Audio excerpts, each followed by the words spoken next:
I think as I look at this crowd, it's just flat down the middle. You know, you've got, to me, the two ends of the spectrum. One group saying, you know, heck no on anything, another group saying we really need it. But I don't think either, you know, the public is in between. The public is more like that lady in Stewart's Draft by way of Buena Vista that, you know, we need to kind of figure this out because everybody's doing the best they can out there. And, you know, the petitions, they're fine to get. But if you look at our budget survey, the number of people that were 76% of the group were from the county. So we only had like 500 people from the county who responded to the survey. That's less than 1% of the people. You know, the other folks who come in with a petition of 400 or whatever, we've got 73,000 people out there. We have 30,000 homes out there. And they all see things a little bit differently, and all of them are based upon their own particular experience. I think everybody here made good points. You're absolutely right that we've got plenty of taxes. You're absolutely right that our teachers are, you know, deserve more than they're getting. You know, in my household, I have one son who teaches at Stanton, a daughter-in-law who teaches at Rockingham, and a young lady who I hope eventually becomes a daughter-in-law who teaches at Churchville.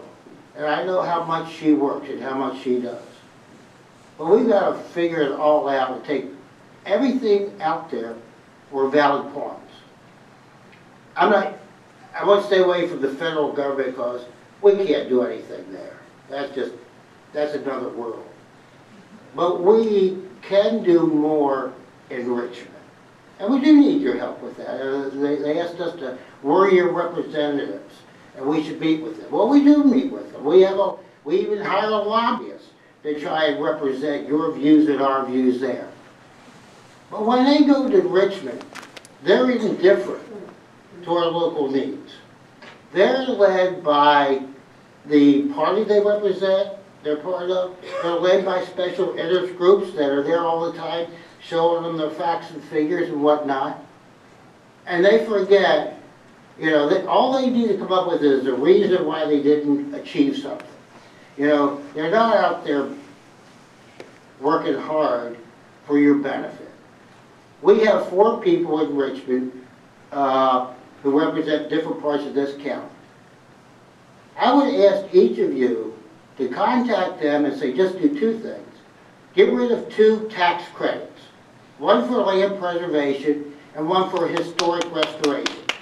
Those 2 things are over $200 million that we pay for those things that go to a very select few people and give us very little bang for our buck.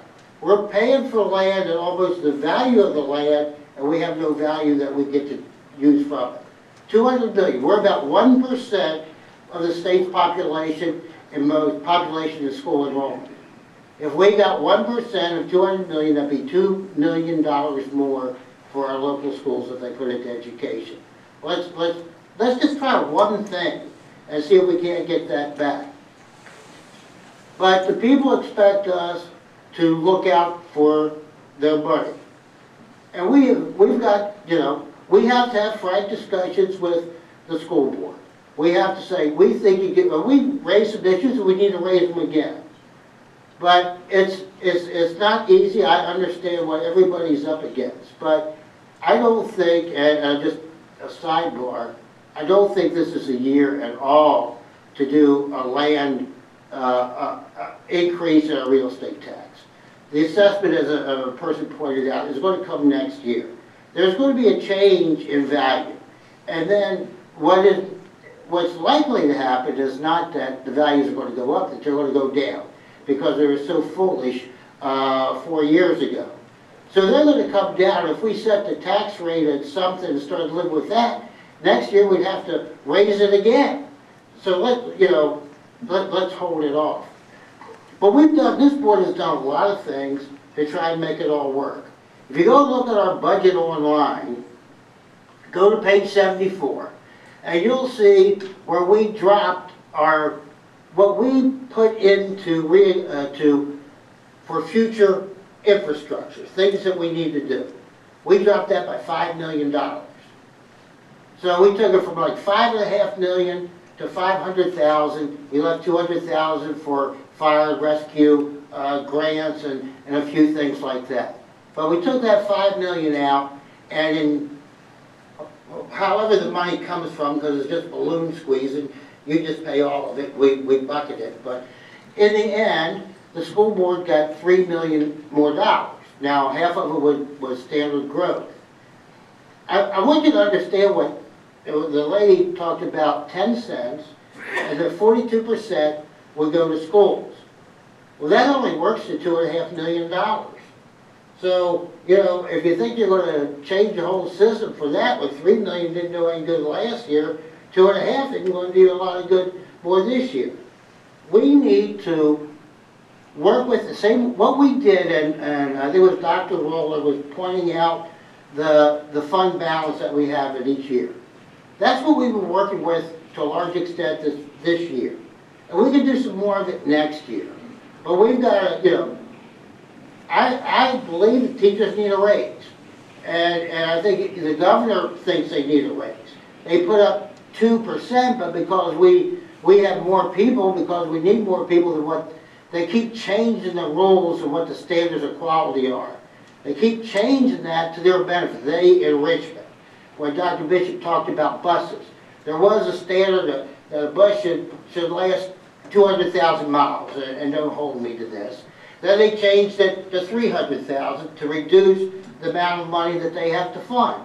They do all these tweaks throughout the system, and at the bottom line is that, you know, they have to fund us less. So they keep dropping what had been, you know, remember the lottery was going to save education?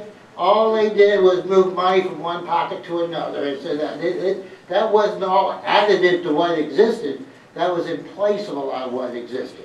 So it's just a lot of gamesmanship to go there. We try to make it work with everybody. I think that these difficult times will cause us to get the most out of our dollars. We continue to work with the school board to try and do it. I believe that, you know, when you talk about all of our construction, I think there's a construction dividend that's going to be happening for us. The lag closure going into the Wilson, that could save us, you know, I've read different things between $500,000 and $1 million a year. I don't know where it is. We haven't seen the budget. But that's money that can be applied straight to the issues of education that we didn't have last year. We have some other growth money. There are things that are coming along. We could do another closure that would save us money, I think, if we replace Beverly Manor Middle School with K-7 and 8-12 in the western side of the county.